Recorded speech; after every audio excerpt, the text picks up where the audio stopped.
নমস্কার বন্ধুরা, অজানা রহস্য দুনিয়ায় আপনাদের সকলকে স্বাগত জানাই।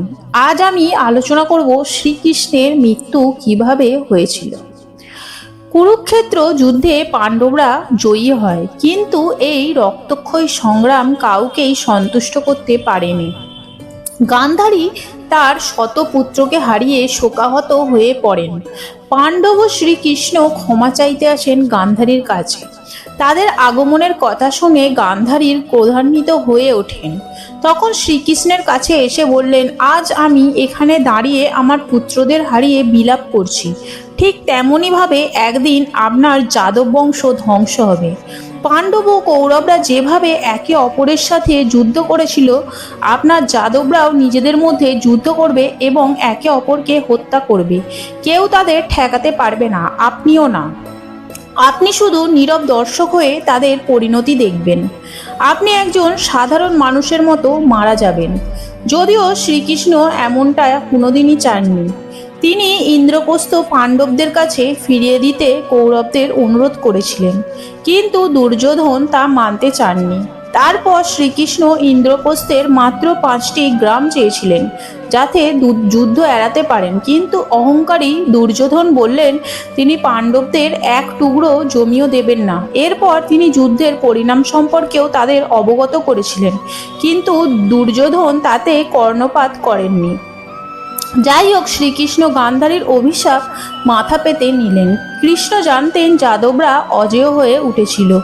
একমাত্র গান্ধারীর অভিশাপের কারণে তারা ধ্বংস হবে, অন্যথায় তারা পৃথিবীর বোঝা হয়ে উঠত। কুরুক্ষেত্র যুদ্ধের পর যুধিষ্ঠির হস্তিনাপুরের রাজা হলেন। শ্রীকৃষ্ণ তার রাজ্য দ্বারকায় ফিরে গেলেন। এরপর থেকেই যদুবংশ খুবই শক্তিশালী হয়ে উঠল। ফলে তাদের মধ্যে হিংসা, লোভ, অহংকার, পাপের জন্ম নেয়। যাদবরা দ্বারকায় নৈতিকতা, শৃঙ্খলা, নম্রতা, ভদ্রতা ভুলে গিয়ে আনন্দ উল্লাসে জীবন কাটাতে শুরু করে। তখন শ্রীকৃষ্ণ বুঝতে পারলেন মাতা গান্ধারীর অভিশাপ বাস্তবে রূপায়ণের সময় এসে গেছে। এইভাবে ধীরে ধীরে যদুবংশ ধ্বংসের দিকে এগোতে থাকে। এমন সময় একবার বশিষ্ঠদেব, নারদ, বিশ্বামিত্র, দুর্বাসা প্রমুখ মহান ঋষিরা তীর্থযাত্রা করতে বের হন। তারা বিভিন্ন স্থান পরিদর্শন করে ভগবান শ্রীকৃষ্ণ ও বলরামের সাথে দেখা করতে দ্বারকায় পৌঁছান। তখন কিছু যাদব বালক মহান ঋষিদের নিয়ে মজা করার জন্য কৃষ্ণপুত্র শাম্বকে নারীর পোশাক পরিয়ে তাকে গর্ভবতী মহিলা সাজিয়ে ঋষিদের সামনে উপস্থিত করে। তারা তাদের ভবিষ্যৎবাণী করে বলে যে এই গর্ভবতী মহিলা পুত্র জন্ম দেবে নাকি কন্যা। ঋষিরা তাদের ধ্যানের মাধ্যমে বুঝতে পারে এ কোনো মহিলা নয়, বরং একটি বালক। তখন অত্যন্ত ক্ষিপ্ত হয়ে উঠে ঋষিরা অভিশাপ দেয়, যাকে তোমরা মহিলা সাজিয়ে এনেছো সে এক লোহার পিণ্ডের জন্ম দেবে, যা এই যদুবংশের ধ্বংসের কারণ হবে। অতঃপর ঋষিরা হাসতে হাসতে ঘটনাস্থল ত্যাগ করলেন। পরের দিন সকালে শাম্ব প্রসব বেদনা অনুভব করে এবং একটি মুষল প্রসব করে। এই ঘটনায় যাদবরা ভয় পেয়ে গেল। তারা তৎক্ষণাৎ উগ্রসেনের কাছে ছুটে গেল। উগ্রসেনের নির্দেশে এই মুষলটিকে পিষে গুঁড়ো করে সমুদ্রে ফেলে দেওয়া হলো, কিন্তু ত্রিভুজাকৃতির একটি অংশকে কিছুতেই গুঁড়ো করা গেল না। এসব দেখে শ্রীকৃষ্ণ কেবল হাসলেন। শ্রীকৃষ্ণ বললেন, সময় পরিবর্তিত হচ্ছে, শাম্ব তার দায়িত্ব সঠিকভাবে পালন করেছে। এই বলে তিনি ওই স্থান ত্যাগ করলেন। অক্রূর এবং উগ্রসেন উভয়ই বুঝতে পারলেন না কৃষ্ণ কি বলতে চাইলেন। উগ্রসেন রুক্মিণীকে জিজ্ঞাসা করলেন, মাতা, প্রভু কি বলতে চাইছেন? রুক্মিণী উত্তর দিলেন, স্বামী বিনাশের দেবতা ভগবান শিবের কাছে পুত্র প্রার্থনা করেছিলেন। সেই পুত্র হলো শাম্ব, যে এই বংশের ধ্বংসের কারণ। এই সময় উগ্রসেন দ্বারকায় নির্দেশ দিলেন, কেউ যেন সেখানে মদ্যজাতীয় দ্রব্য তৈরি না করে এবং তা পান না করে, অন্যথায় তাদের কঠিনতম দণ্ড দেওয়া হবে। ফলে সেখানে মাদক তৈরি বন্ধ হয়ে গেল।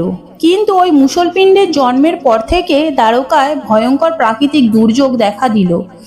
ইঁদুর ও পোকামাকড়ের উপদ্রব বাড়তে লাগলো। এরপর সকলেই শ্রীকৃষ্ণের নির্দেশে প্রভাসক্ষেত্রে এসে বসবাস শুরু করে। সেখানে যাদবরা তাদের অভিশাপের কথা ভুলে গিয়ে পুনরায় মদ্যপান শুরু করে উচ্ছৃঙ্খল জীবন কাটাতে থাকে। চারিদিকে অরাজকতা শুরু হয়। ফলস্বরূপ ভগবান শ্রীকৃষ্ণের রথ, পাঞ্চজন্য শঙ্খ, সুদর্শন চক্র, বলরামের লাঙল প্রভৃতি পৃথিবী থেকে অদৃশ্য হয়ে গেল। এদিকে সেই মুষলটির ত্রিভুজাকার টুকরোটি একটি মাছ গ্রাস করে। এক শিকারী সেই মাছ ধরার পর সেই মাছের পেটে মুষলটির টুকরোটি খুঁজে পান এবং সেটি দিয়ে একটি সূক্ষ্ম বিষাক্ত তীর তৈরি করেন। মুষলটির সূক্ষ্ম গুঁড়ো সমুদ্রের জলে ধুয়ে দ্বারকার উপকূলে জমা হয় এবং সেখানে এক বিশেষ ধরনের বন্য ঘাস জন্ম নেয়। এরপর একদিন যাদবরা সমুদ্র সৈকতে সমবেত হয়ে মদ্যপান করে জ্ঞান হারিয়ে ফেলে। সত্য কি মহাভারতের যুদ্ধে পাণ্ডবদের পক্ষে যুদ্ধ করেছিলেন, কৃতবর্মা কৌরবদের পক্ষে।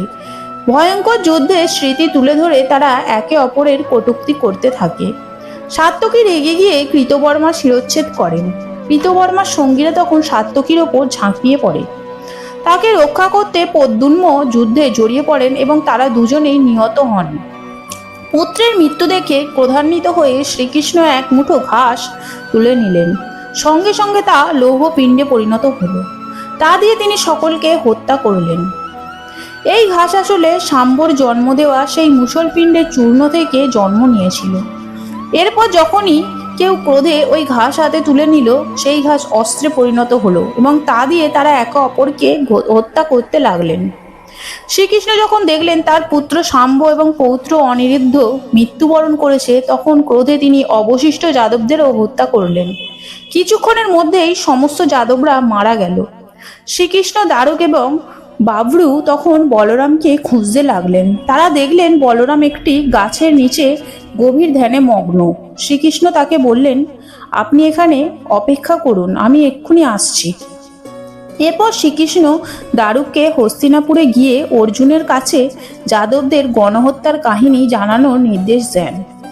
বাবরুকে বললেন দ্বারকায় গিয়ে সমস্ত নারী ও শিশুদের রক্ষা করতে। কিন্তু পথমধ্যে বাবরুর মৃত্যু ঘটে। বাবরুর মৃত্যুর পর শ্রীকৃষ্ণ স্বয়ং দ্বারকায় গেলেন এবং সেখানে তিনি পিতাকে বলেন, পিতা, শীঘ্রই অর্জুন এখানে আসতে চলেছেন। তার আসার আগে পর্যন্ত আপনি এই নগরের নারী ও শিশুদের রক্ষা করুন। এই বলে তিনি তার অনুমতি নিয়ে সেই স্থান ত্যাগ করলেন। কিন্তু প্রাসাদের বাইরে এসে তিনি নারী ও শিশুদের প্রচণ্ড আর্তনাদ শুনতে পেলেন। তিনি তাদেরকে আশ্বস্ত করে সেই স্থান থেকে প্রস্থান করলেন। তারপর ফিরে আসলেন বলরামের কাছে। কৃষ্ণ বলরামের কাছে এসে বললেন, হে ভ্রাতা, আমিও আপনার সাথে ধ্যানে বসব। কিন্তু বলরাম কোনো উত্তর দিলেন না। তার দেহ থেকে একটি সর্প বেরিয়ে আসলো, ফলে তার নশ্বর দেহে সমাপ্তি ঘটল। কৃষ্ণ উপলব্ধি করলেন তারও এই পৃথিবী ছেড়ে বৈকুণ্ঠে ফিরে যাওয়ার সময় এসেছে। শ্রীকৃষ্ণ তখন মহাযোগের আশ্রয় নিয়ে ধরিত্রীতে শুয়ে পড়লেন। তখন তার মনে পড়ল ঋষি দুর্বাসার কথা। একবার ঋষি দুর্বাসা কৃষ্ণের শরীরকে সুরক্ষিত করার জন্য তার সারা শরীরে পায়েস লেপন করে দেন। কিন্তু শ্রীকৃষ্ণের পা মাটিতে ছিল বলে পায়ে তা লেপন করা হয়নি। ব্রাহ্মণের প্রতি শ্রদ্ধার কারণে তিনি ওই পায়েস নিজের পায়ে লেপন করতে দেননি। ঋষি দুর্বাসা তখন কৃষ্ণকে বলেন, হে প্রভু, আপনার মৃত্যু আপনার পদতলে।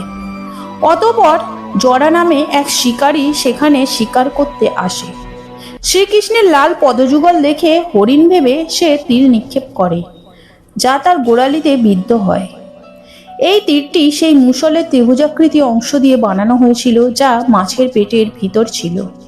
শিকারী কৃষ্ণের কাছে পৌঁছালে সে তার ভুল বুঝতে পেরে ক্ষমা প্রার্থনা করে।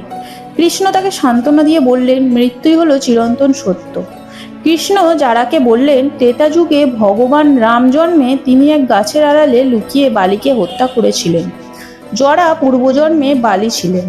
তিনি বালিকে প্রতিশ্রুতি দিয়েছিলেন পরে জন্মে তার ছোঁড়া তীরে তিনি নিহত হবেন। সেজন্য শ্রীকৃষ্ণ ইচ্ছা করেই তার পদতলে পায়েস লেপন করেননি। এভাবেই ভগবান শ্রীকৃষ্ণ এই নশ্বর পৃথিবী ছেড়ে চলে গেলেন। দারুক হস্তিনাপুরে পৌঁছে যাদবপুরের মর্মান্তিক মৃত্যুর কথা পাণ্ডবদের জানান। এই দুঃখজনক ঘটনা শুনে অর্জুন দ্বারকার উদ্দেশ্যে রওনা হলেন। অর্জুন নারী ও শিশুদের সেখান থেকে নিয়ে ইন্দ্রপ্রস্থে চলে গেলেন। কিন্তু পথে কিছু দুষ্কৃতীর আক্রমণ করে এবং লুণ্ঠন ও হত্যা করে। মহান তীরন্দাজ বীর অর্জুনও তাদের রক্ষা করতে ব্যর্থ হয়। অবশেষে অর্জুন অত্যন্ত হতাগ্রস্ত অবস্থায় হস্তিনাপুরে উপস্থিত হন। অন্যদিকে ধ্যানমগ্ন অবস্থায় কৃষ্ণের পিতা দেহত্যাগ করেন। কৃষ্ণ ও বলরামের স্ত্রীরা সতীদাহ প্রথা মেনে প্রাণত্যাগ করেন। শ্রীকৃষ্ণের মৃত্যুর পর দ্বারকা নগরী জলের তলায় তলিয়ে যায়। শ্রীকৃষ্ণের মৃত্যুর পর পরকলিযুগের সূচনা হয়। তো আমার এই ভিডিওটি কেমন লাগলো? যদি ভালো লেগে থাকে লাইক, শেয়ার এবং সাবস্ক্রাইব করে আমার পাশে থাকবেন। ধন্যবাদ।